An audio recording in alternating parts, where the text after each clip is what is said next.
persatuan dan persatuan agar tetap negara kita ini kuat, bisa bersaing di era globalisasi. Dengan cara tadi, ayo kita belajar bersungguh-sungguh, kita belajar sekuat tenaga, sebagaimana juga para pejuang rela melakukan apa saja dengan senjata yang sangat terbatas mengusir para penjajah.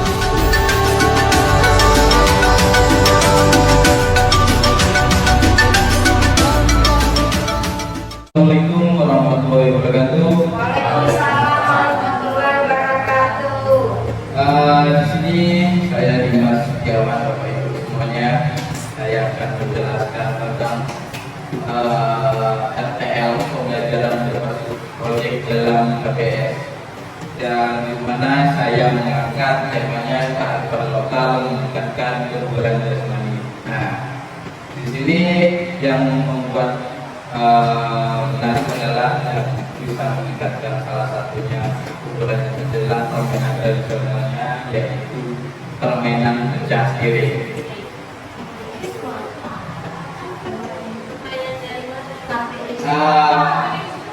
Kita presentasi dulu tanya nanti. Nah, kalau ada yang bertanya nanti boleh ditanyakan. Selanjutnya saya mengangkat ini salah satu latar belakangnya, yaitu untuk melestarikan dan mengembangkan permainan tradisional dari Indonesia. Terus yang kedua, mengangkat permainan lokal atau kearifan lokal. Terus yang ketiga, kekhawatiran lingkungan akan gawai pada anak-anak remaja. Dimana kalau yang paling pokok utamanya itu kekhawatiran akan gawai, sehingga mereka menjadi generasi yang mager atau malas bergerak, sehingga kesehatannya semakin lama semakin memburuk. Tujuan dari program ini yaitu meningkatkan kebugaran jasmani melalui permainan tradisional, terus mengembangkan sikap sosial dan emosional peserta didik. Ketiga, memotivasi peserta didik untuk bergerak melalui permainan tradisional. Nah, karena di permainan ini nanti ada melempar, berlari, menghindar, terus ada daya tahannya juga, sehingga komponen yang saya sebutkan ini nantinya bisa tercapai untuk anak tersebut. Selanjutnya, nah, proyek permainan pecah piring ini yang kita modifikasi menggunakan pool, karena kalau biasanya pada zaman dulu saya juga pernah mengalami ya, menggunakan batu atau genteng atau pecahan dari keramik.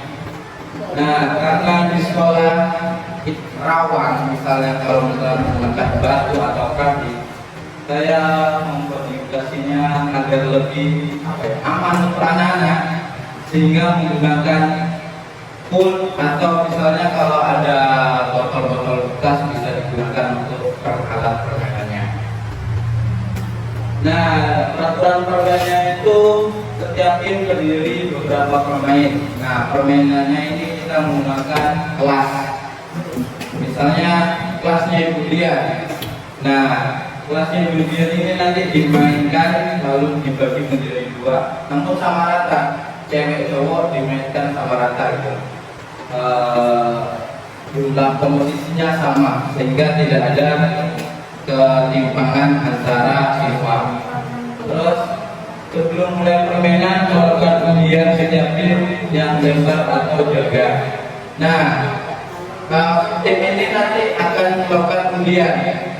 Misalnya tim A, tim B melakukan sweep. Nah, nanti yang menang bisa pilih tim jaga. Nah, yang di sini ini tim jaga. Yang ini, yang satunya adalah tim bermain. Yang tim bermain itu adalah tim yang melempar terlebih dahulu. sehingga kalau kena bolanya ini kan kena. Nah, sekali di situ cacar tujuannya adalah menyusun musuhnya untuk menjadi seperti wujud kembali.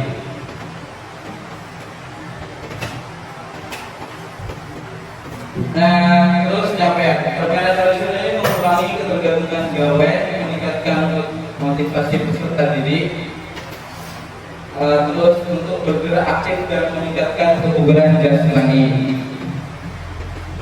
di mana nanti anak akan berlari seperti yang dijelaskan tadi, terus melatih konsentrasi dengan menyusun hukum seperti ini, terus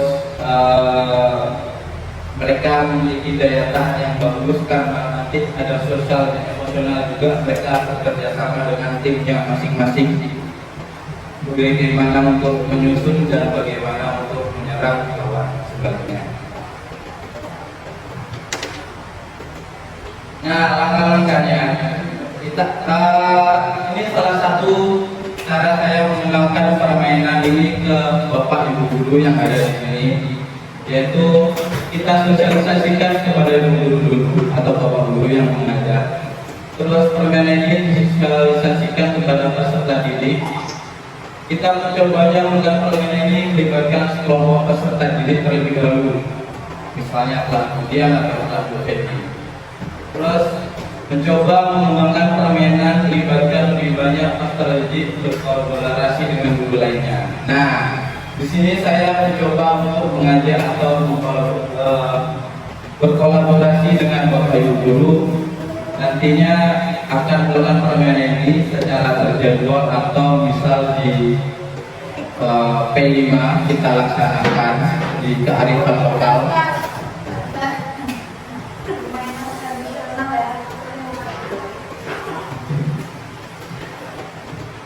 Nanti ikut dokter. Boleh.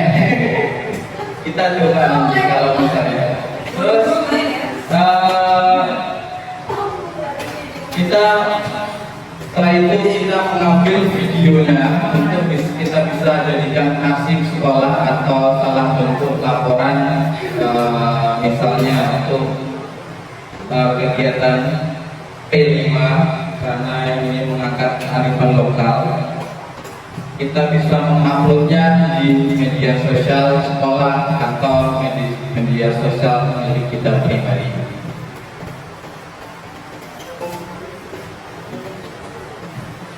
Nah, selanjutnya yaitu hasil dari kolaborasi ini yang saya terapkan, saya coba menerapkan di pembelajaran P5 dengan kearifan lokal. Permainan kali ini meningkatkan peserta didik untuk bergerak aktif dan meningkatkan motorik peserta didik. Kenapa bisa meningkatkan peserta didik? Meningkatkan motoriknya? Karena di situ ada melempar, berjalan atau kelincahan itu butuh gerakan motorik yang bagus, dan melempar itu juga butuh gerakan motorik yang bagus. Kalau gerakan motoriknya tidak bagus, pasti melemparnya entah kemana-mana, bisa ke kiri, ke kanan, tapi tidak melurus sesuai sasaran atau targetnya. Terus permainan tradisional mengembangkan sikap perilaku baik pada peserta didik. Nah, ini salah satu contohnya. Mereka bekerja sama antara siswanya untuk mencoba menyusunnya. Terus ada yang namanya menjaga agar yang sedang mencoba menyusun ini tidak terkena. Karena mereka yang ini depan mencoba melindungi temannya dengan cara menangkis bolanya, boleh dengan tangan, boleh dengan kakinya, seperti itu. Terus hasilnya dengan permainan ini peserta didik akan menghilangkan ketergantungan akan gawai atau gadgetnya, karena mereka terbiasa bergerak aktif dan bersosialisasi dengan teman sejauhnya. Dan pada mulanya permainan ini akan meningkatkan kebugaran jasmani peserta didik untuk lebih baik lagi, sehingga tidak menciptakan generasi yang mager dan memiliki riwayat apa ya namanya, kesehatan yang kurang baik. Nah, puncaknya nanti ini akan kita perlombakan antar kelas, karena di acara film itu kan nanti di acara puncaknya atau hari hanya permainan ini bisa kita lombakan antar kelas A, B, C, dan D, bisa dipertemukan. Nah, untuk permainannya kita menggunakan misalnya sistem gugur atau sistem bertemu. Tapi kalau ingin lebih cepat, yang menggunakan sistem gugur saja. Perempuan dengan laki-lakinya jumlahnya sama dengan pemain yang ada di kelasnya masing-masing. Misalnya perempuannya 5, laki-lakinya 5.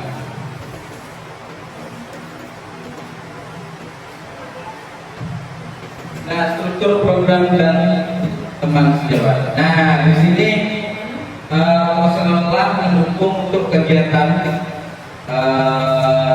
acara secara moral dan material, karena kepala sekolah akan mengizinkan kita bagaimana cara mengorganisir teman untuk berkolaborasi. Kolaborasi. Terus di sini fungsi dari guru juga adalah pelaksanaan kegiatan atau inisiator. Nah, di sini saya sebagai inisiator mengenalkan kepada guru terlebih dahulu sebelum diangkat di acara atau kegiatan pembelajaran kelima kita. Terus guru mapel lain. Nah, semua yang terlibat atau melaksanakan pembelajaran P5 tanpa terkecuali bisa mengenalkan kepada peserta dirinya. Terus berikutnya peserta didik itu seluruh siswa yang ada di lingkungan SMA 1 fasenya bisa fase F atau fase E. Peralatan bisa menggunakan bola yang ada, misalnya bola yang lunak, terus kon, kapur, tepung atau tali untuk membuat lapangannya. Terus aset finansial yaitu dana bos untuk membantu untuk misalnya membeli kapur atau membeli kur atau misalnya membeli cat untuk membuat dari botol-botol bekas dan menarik. Terus aset sosialnya itu komunikasi yang baik, guru dengan peserta didik yang terlibat dalam kegiatan ini termasuk kepala sekolah dan seluruh jajarannya.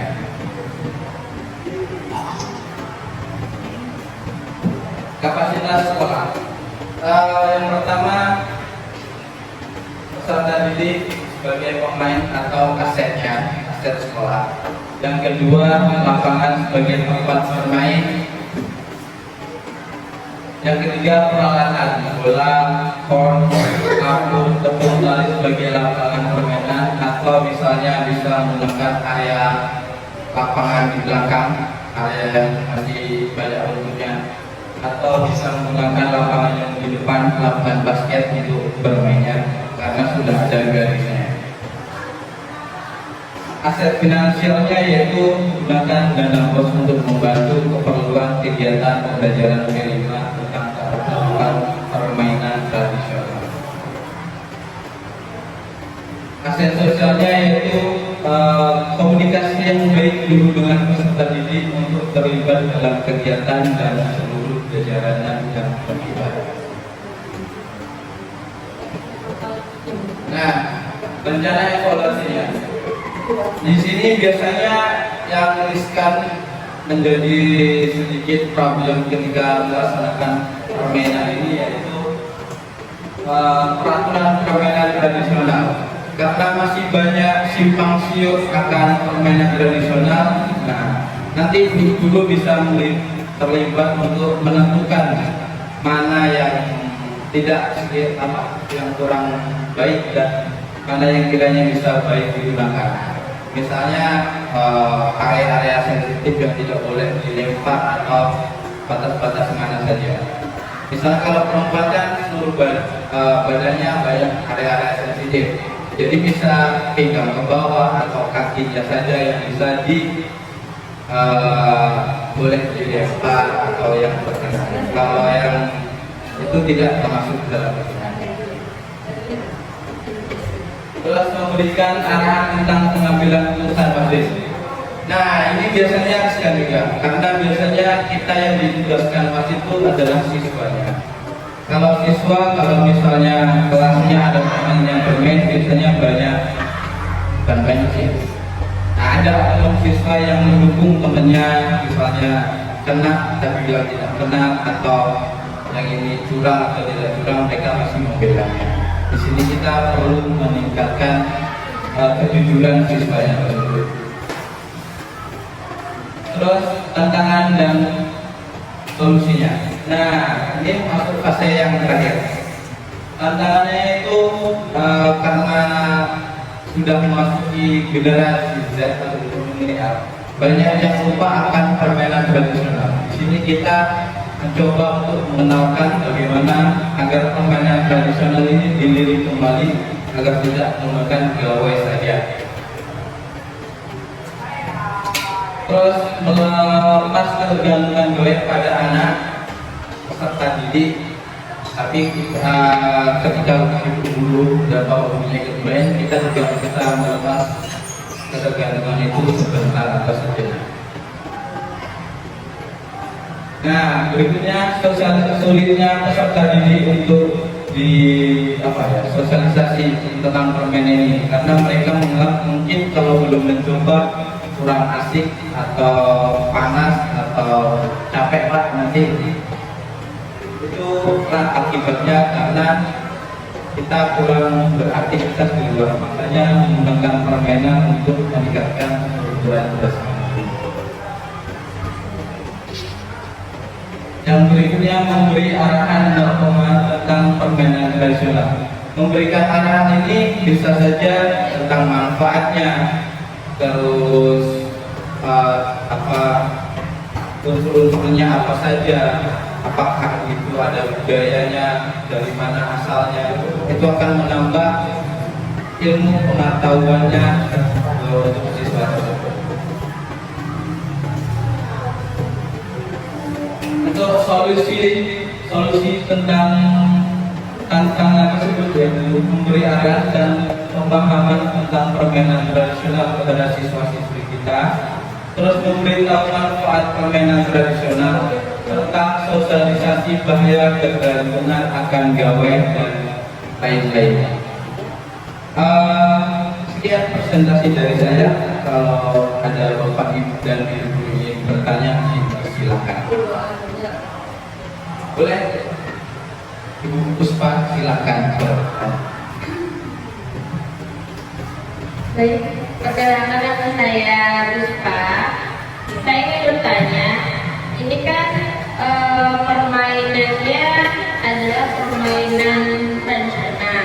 Betul. Nah, kalau boleh saya bertanya, itu permainannya itu dari mana gitu, dari daerah mana? Nah, di sini tentang kearifan lokal, permainan ini karena kita sudah kulturnya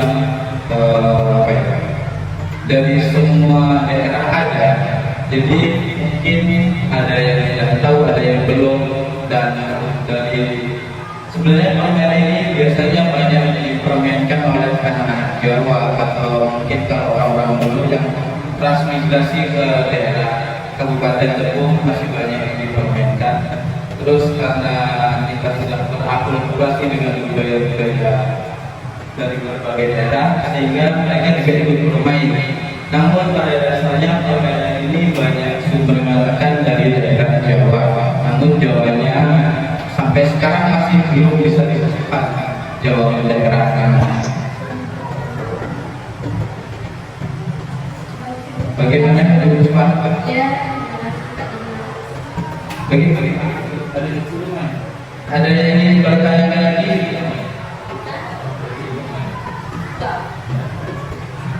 Yang saya kalau tempur ya tapi dia tuh yang kali-kali itu ya itu Iya, ini hampir itu kan.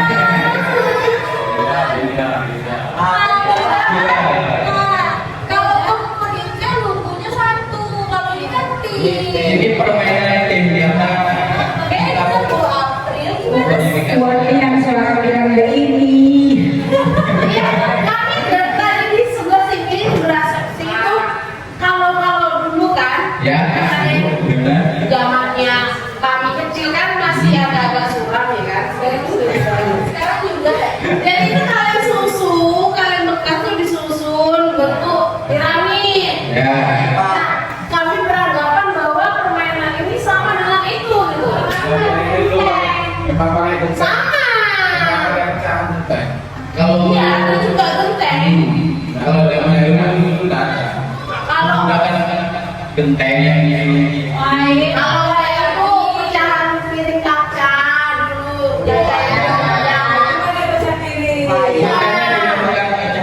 tapi karena ada main gempuran beda. kalau gempur tuh yang kaleng-kaleng itu yang nyusunnya satu. Kalau ini kan tim main. Yang ini untuk bermain tim karena untuk Satu orang sampai nangis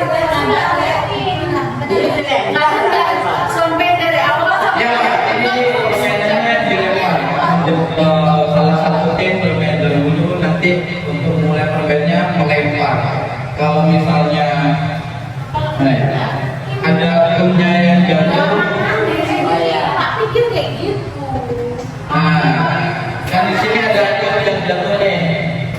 Karena terkena lemparan, punya jatuh, terus tim yang melempar tadi ini berusaha untuk menyusun turnya kembali. Terus salah satu tim yang menjaga ini tugasnya adalah untuk bagaimana caranya skor ini tidak tersusun, terus permainan lawannya juga berkurang satu persatu gitu. Makanya ada yang dilempar bola, jadi kalau dilempar bola dia nggak boleh diputus. Ya, kalau yang sana keluar dari lapangan. Pas meeting itu aja ya. Boleh Bu, kita coba. Ya kan? Lebih ke apa? Sebenarnya kalau kayak permainannya kalau menurut saya itu lebih ke arah kasti ya. Kalau zaman ini menggunakan bola kaki. Enggak, maksudnya sistem permainan itu kan per kelompok, Ya. kena bola. Cuman kan bedanya kalau kasti kan nggak ada yang targetnya gitu kan. Ya, ada targetnya. Kan semakin sering kita lempar lawan, mereka kan berkurang tuh timnya. Ya. Kita menang kan gitu. Berarti kurang lebih cara permainannya begitu ya. Kurang lebih cara permainannya sama. Namun di sini ada Iya, ada targetnya, ada tantangan lebihnya. Iya. Tantangan ini bisa untuk mengasah komunikasi siswa, terus keterampilan memilihnya dan apa kerjasamanya dalam komunikasi.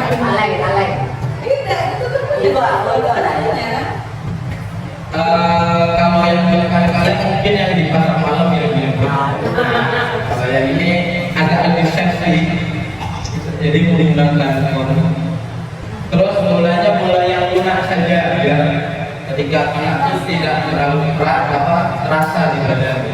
Mungkin bisa menggunakan bola yang Bola kasti keras tuh.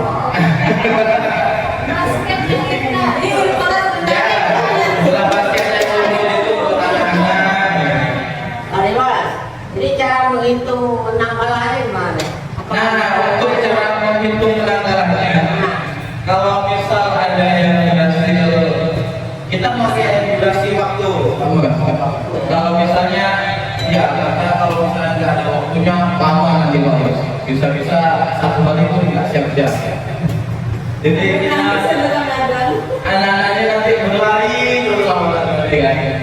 Kalau misalnya dalam waktu 5 menit atau 10 menit pun ini bisa berdiri normal atau seperti ini lagi, anak itu dianggap kelompok yang itu dianggap benar. Tapi kalau misalnya selama 5 menit itu belum ada yang meluncur, nanti dihitung jumlah yang terkena lemparan itu berapa orang, nanti dipertandingkan berikutnya. Lawan berikutnya nanti berganti menjadi tim lemparnya, sehingga nanti kalau sama-sama tidak bisa menyusun, kita hitung jumlah pemainnya yang bisa bertahan di dalam lapangan tersebut. Kalau misalnya tim A jumlahnya lebih banyak dan tim B lebih sedikit bisa bertahan, berarti tim A yang menang gitu loh. Oke Pak Dimas, Ya, Ibu boleh silakan. kalau kayak ini salah satu permainan tradisional ya. Ya. Artinya seperti yang sudah tadi teman-teman juga bilang, ada mungkin yang sudah kenal tapi belum tahu bahwa itu ada termasuk ini, mungkin termasuk saya juga udah pernah nonton. Nah cuma maksud saya pertanyaannya permainan tradisional. Nah ini tadi kan Pak Dimas buat slide-nya berdasarkan ada capaian, ada manfaatnya. Nah apakah memang ada hubungan dengan filosofi? Kalau saya permainan tradisional itu kan dulu dibuat orang dia memiliki filosofi, gak ada hubungannya dulu dengan gadget Pak. Kalau dia tradisional, itu apakah benar ini murni capaiannya memang permainannya tradisional itu mengurangi ketergantungan kawan? Secara kita tahu bahwa permainan pecah piring ini adanya dari dulu sebelum ilmu atau dunia teknologi itu berkembang seperti sekarang ini. Nah, apakah memang ini, apakah memang setelah kita berada di 4.0 ini terjadi capaian utama dalam permainan ini? Apakah betul? Saya mempertanyakan apa betul kan ini capaian utama dalam permainan, karena ini berangkat adalah permainan tradisional yang dulu diperkenalkan kepada anak-anak Indonesia itu tanpa mengenal gawai, yang pertama. Nah yang kedua, adakah filosofi permainan ini yang dia berkaitan dengan budaya atau kehidupan masyarakat, yang nanti kalau ini termasuk permainan tradisional berarti identik dengan kearifan lokal. Ya. Gitu. Terima kasih. Nah, di sini kenapa saya mengatakan mengurangi ketergantungan gawe kepada anak? Kalau mengingatkan permainan tradisional kita pada zaman dahulu itu identik dengan aktivitas fisik gitu. Nah, kalau justru kebalikannya dengan yang sekarang. Kalau yang sekarang itu permainannya hanya buatan gawe. Nah, saya mengangkat itu karena saya melihat flashbacknya, kembalinya kemarin. Oh, pada zaman itu dengan permainan aktivitas fisik, dengan permainan ini anak-anak masih bisa memiliki kebugaran yang baik. Terus yang sekarang mereka hanya bergantung permainan gawe, namun kualitas kondisi kesehatannya menurun seperti itu. Jadi saya lihat apakah saya juga mengamati apakah ini bisa diangkat untuk menjadi sebuah pembelajaran di kearifan lokal. Setelah saya mengamati dan saya bertanya-tanya beberapa sumber, ternyata bisa di permainan tradisional itu bisa menjadi atau bisa dimasukkan untuk pembelajaran, yaitu tentang kearifan lokal. Terus bisa juga mengurangi ketergantungan anak akan gawe, karena ketika anak sudah candu dengan aktivitas fisik di luar, mereka akan sedikit terlupakan gitu tentang penggunaan gawe. Misal karena saya sudah sering beraktivitas di luar, terus punya gawe, tapi gawe itu cuma sekedar dipegang ketika menerima informasi, ya informasi saja, bukan untuk terus menerus menggunakan gawe tersebut. Terus yang kedua tentang ada filosofinya apa tidak itu? Nah, kalau diingat di kearifan lokal kita itu salah satunya yaitu tentang nilai gotong royong dan kebersamaan. Nah, di permainan ini juga siswa kan diajari untuk bersosialisasi terus. Nah, dengan bersosialisasi itu nanti siswa bisa merasakan gotong royong atau bersama-sama memikirkan cara untuk menyelesaikan sebuah masalah, namun dalam lingkup kecil sebuah permainan itu. Bagaimana itu? Mungkin ada yang ingin bertanya lagi. Oh, oke, baik, terima kasih Pak. Bagaimana Ibu? Apakah Bapak ada yang ingin bertanyakan?